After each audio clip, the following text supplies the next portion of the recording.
సభ్యుల దృష్టికి కూడా ఒకటి విషయం అధ్యక్ష, మనమంతా వ్యవసాయ ప్రాంతం. మా దగ్గర కూడా ఇంతకుముందు చెప్పిన ప్రశ్నలో పిడుగుపడేది అధ్యక్ష. అక్కడ అడవి పందుల గురించే ఉన్నాడు ఆయన. అక్కడ పిడుగు పడతాయి లేకపోతే అడవి పందులు వస్తున్నాయి ఇట్లా అని చెప్పి అక్కడ కాపలాగడ్డానికి ఉన్నాడు. అయితే నేను ఈ మధ్యకాలంలో ఫారెస్ట్ అధికారులతో మాట్లాడితే వాళ్ళు హంటర్స్ని పంపిస్తున్నారు అధ్యక్ష.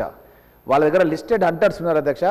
వాళ్ళే వచ్చి ఫ్రీగా షూట్ చేసి అడవి పందులను చంపేస్తున్నారు అధ్యక్ష. కాబట్టి సభ్యులకు ఇక్కడ చాలామందికి అవగాహన కల్పించడానికి మీకు ఎక్కడైనా హంటర్స్ కావాలంటే నేనే కోఆర్డినేట్ చేసి మీ యొక్క నియోజకవర్గాలకు పంపించి ఈ అడవి పందులకు సంహారం చేయడానికి కూడా నేను మీ సహచర శాసనసభ్యునిగా బాధ్యత తీసుకుంటాన్న విషయాన్ని కూడా తెలియజేస్తూ, గ్రామ పంచాయతీ సర్పంచులు ఒక లెటర్ రాసి ఫారెస్ట్ అధికారికి ఇస్తే చాలా అధ్యక్ష, వాళ్ళే హంటర్స్ని పంపించి ఈ అడవి పందుల సంహారం చేస్తారు. ఇది సభ్యుల యొక్క ఇన్ఫర్మేషన్ గురించి తెలియజేస్తారు అధ్యక్ష. నేను ఏమైనా కోఆర్డినేట్ చేయమంటే నాకు చాలామంది ఫ్రెండ్స్ ఉన్నారు అధ్యక్ష. వాళ్ళు ఆల్రెడీ మొత్తం లైసెన్స్ అన్నీ వాళ్ళ దగ్గర అన్నీ ఉన్నాయి అధ్యక్ష.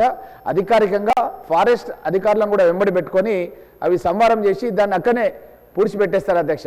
అవి తినడానికి వీల్లేదు, వీటిని అక్కడనే ఎట్లా పొందబెట్టేస్తారు అధ్యక్ష. కాబట్టి ఆ విధంగా వెసులుబాటు చేసుకొని మన యొక్క పంటల్ని కాపాడుకోవాల్సిందిగా ఒక రైతు బిడ్డగా నా రైతు సోదరులందరూ కూడా విజ్ఞప్తి చేస్తున్నాను అధ్యక్ష.